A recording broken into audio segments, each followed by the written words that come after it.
সকাল হয়েও যেন অন্ধকার নেমে এলো মালদায়। রবিবার সকাল আনুমানিক 6:30 নাগাদ হঠাৎই অন্ধকার নেমে আসে গোটা মালদা শহর জুড়ে।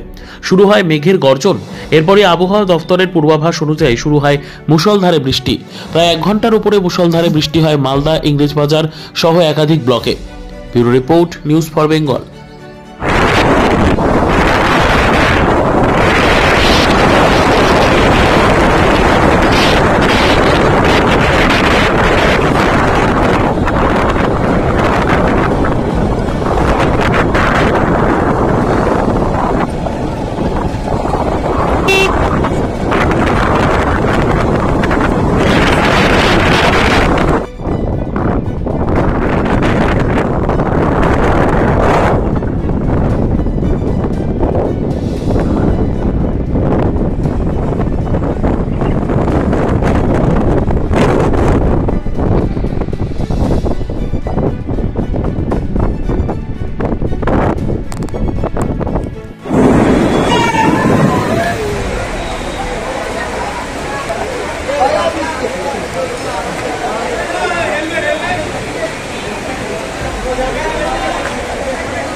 ওপারে রাখেন তাহলে তো হবে,